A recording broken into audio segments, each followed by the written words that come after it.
ಎಲ್ರಿಗೂ ಇವತ್ತು ಕೀಮಾ ಬಿರಿಯಾನಿ ಹೇಗೆ ಮಾಡೋದು ಅಂತ ನೋಡೋಣ. ಕೀಮಾನ ಚೆನ್ನಾಗಿ ತೊಳ್ಕೊಂಡು ಈ ಥರ ಸೋದಿಸ್ಕೊಂಡು ಒಂದರಲ್ಲಿ ಹಾಕ್ಕೊಳ್ಳಿ. ಇವಾಗ ಕುಕ್ಕರ್ಗೆ ಹಾಕ್ಕೊಂಡು ಶುಂಠಿ, ಬೆಳ್ಳುಳ್ಳಿ, ಹಸಿಮೆಣಸಿನ್ಕಾಯಿ ಪೇಸ್ಟು, ಉಪ್ಪು, ಅರಿಶಿನ ಹಾಕಿ ಒಂದು ಗ್ಲಾಸ್ ನೀರು ಹಾಕ್ಕೊಳ್ಳಿ. ಚೆನ್ನಾಗಿ ಈ ಥರ ಮಿಕ್ಸ್ ಮಾಡ್ಕೊಳ್ಳಿ. ಮಿಕ್ಸ್ ಮಾಡಿ ಲಿಡ್ ಕ್ಲೋಸ್ ಮಾಡಿಬಿಟ್ಟು ಒಂದು 2-3 ವಿಜಿಲ್ಸ್ ಕೂಗಿಸ್ಕೊಳ್ಳಿ. ಒಂದು ಪಾತ್ರೆಯಲ್ಲಿ ಸ್ಟವ್ ಮೇಲೆ ಒಂದು ಪಾತ್ರೆ ಇಟ್ಟು ಒಂದು ಸ್ವಲ್ಪ ಎಣ್ಣೆ ತುಪ್ಪ ಹಾಕ್ಕೊಂಡು ಅದಕ್ಕಾದ್ಮೇಲೆ ಗರಂ ಮಸಾಲ ಸ್ಪೈಸಸ್ ಹಾಕ್ಕೊಳ್ಳಿ. ಸಾಜೀರ, ಸೋಂಪು, ಚಕ್ಕೆ, ಲವಂಗ, ಏಲಕ್ಕಿ, ಮೊಗ್ಗು, ಅನಾನಸ್ ಹೂವು ಹಾಕ್ಕೊಳ್ಳಿ. ಹಾಕಿ ಅದು ಫ್ರೈ ಆದಮೇಲೆ ಈರುಳ್ಳಿ ಹಾಕ್ಕೊಳ್ಳಿ. ಈರುಳ್ಳಿ ಒಂದು ಸ್ವಲ್ಪ ಹೊತ್ತು ಫ್ರೈ ಆಗಲಿ. ಆಮೇಲೆ ಶುಂಠಿ ಬೆಳ್ಳುಳ್ಳಿ ಪೇಸ್ಟ್ ಹಾಕೋಣ. ಆವಾಗಲೇ ಹಾಕಿದ್ದೀವಿ ಶುಂಠಿ ಬೆಳ್ಳುಳ್ಳಿ ಹಸಿಮೆಣಸಿನ್ಕಾಯಿ ಪೇಸ್ಟು. ಇವಾಗ ಸ್ವಲ್ಪ ಹಾಕ್ಕೊಂಡು ಫ್ರೈ ಮಾಡ್ಕೊಳ್ಳಿ. ಅದಾದಮೇಲೆ ಟೊಮೊಟೊ ಹಾಕಿ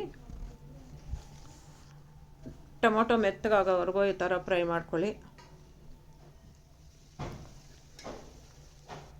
ಇದು ಮೆತ್ತಗಾಗಲಿ.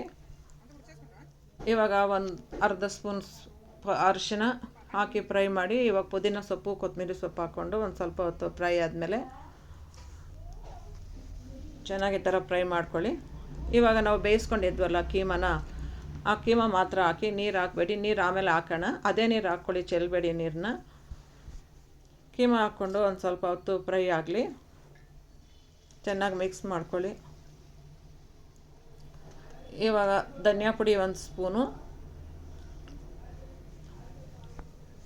ಧನಿಯಾ ಪುಡಿ, ಒಂದು ಸ್ಪೂನ್ ಅಚ್ಚ ಖಾರದ ಪುಡಿ, ಒಂದು ಅರ್ಧ ಸ್ಪೂನ್ ಗರಂ ಮಸಾಲ ಹಾಕ್ಕೊಂಡು ಚೆನ್ನಾಗಿ ಹಸಿ ವಾಸನೆ ಹೋಗೋವರೆಗೂ ಫ್ರೈ ಮಾಡಿ.